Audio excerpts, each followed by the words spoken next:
بعض مرد سمجھتے ہیں کہ ہم مرد ہیں اور ہمیں عورتوں کے ساتھ بالکل سیریس رہنا چاہیے، ان کے ساتھ کوئی مزاح نہیں کرنا چاہیے، جبکہ مزاح فرمانا چاہیے۔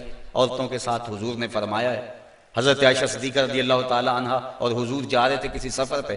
حضور کی عادت یہ تھی جب قافلے میں ہوتے، سفر کرتے تو سب سے پیچھے ہوتے، تو قافلہ تھوڑا سا آگے چلا گیا تو حضور نے فرمایا عائشہ دوڑ نہ لگائیں۔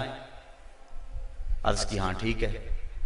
حضرت عائشہ صدیقہ رضی اللہ تعالیٰ عنہ کہتی ہیں کہ میں پتلی دبلی تھی، میں اپنے پاؤں سے آگے نکل گئی۔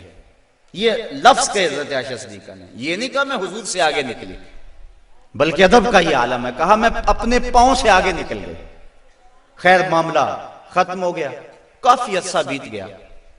ایک دن پھر ہی ایسا موقع بنا، میرے جسم میں تھوڑی سی فربہی آ گئی تھی، تو حضور نے فرمایا عائشہ دوڑ نہ لگائیں؟ میں نے کہا لگاتے ہیں۔ تو جب دوڑ لگائی تو میں پیچھے رہ گئی، حضور آگے چلے گئے، تو حضور نے پیچھے پلٹ کے دیکھا اور مسکرا کے فرمایا یہ اس دن والا بدلہ ہو گیا۔ تو اب مزاح فرمایا حضور علیہ السلام نے۔ اور حضرت عائشہ صدیقہ رضی اللہ تعالی عنہ فرماتی ہیں کہ اللہ کے محبوب علیہ السلام مجھے حمیرہ کہہ کے پکارتے تھے، یہ محبت کا عالم تھا۔ تو عورت کے ساتھ اس نے سلوک کرنے کا درس دیا گیا ہے، تو فرمایا اس کو مارو نہ، ولا یکبہ، اور اس کو گالی نہ دو۔ عورت کو گالی گلوچ کرنا یہ کوئی اچھی عادت نہیں ہے۔ کسی کو گالی دیں آپ یا مجھے کوئی گالی دے تو میرے دل میں جو ہے وہ زخم لگے گا اس گالی کا۔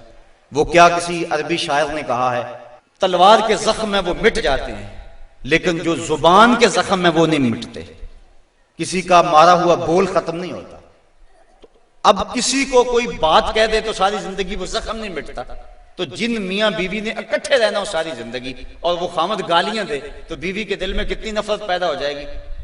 یہ آئلی زندگی کا سسٹم تباہ ہوگا یا نہیں ہوگا؟ اس لیے حضور نے فرمایا کہ چوتھا حق یہ ہے کہ وہ گالی نہ دے، اور پانچواں حق یہ بیان فرمایا حضور نے وَلَا يَحْجُرْ إِلَّا فِي الْبَيْتِ۔ عورت کی کوئی عادت ناپسند ہے یا کوئی ایسا معاملہ ہو گیا تو حکم ہے پہلے سے سمجھاؤ، اگر وہ سمجھتی نہیں ہے تو پھر حکم ہے کہ اس کا بستر الگ کر دو۔ اب علماء نے اس کے ساتھ بھی شرط لگائی ہے، بستر الگ کرنے کا یہ مفہوم نہیں ہے کہ اس سے بول چال چھوڑ دو۔ اگر بول چال چھوڑ دو گے بچوں پہ اثر پڑے گا۔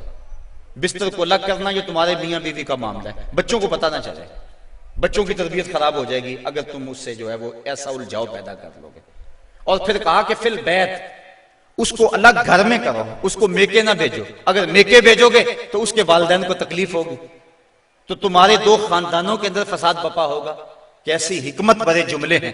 فرمایا ایک تو اس کو جدا کرو، دوسرا گھر کے اندر کرو، کسی تیسرے کو کانوں کان خبر نہ ہو، اور عورت جو ہے وہ تمہاری جدائی برداشت نہیں کر سکے گی، کیونکہ عورت کی فطرت اور ضرورت ہے مرد۔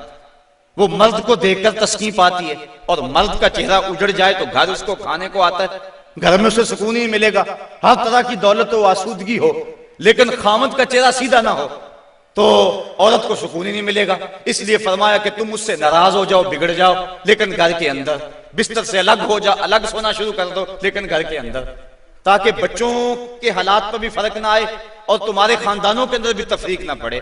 تو کہا یہ حق ہیں عورت کے مرد کے ذمے۔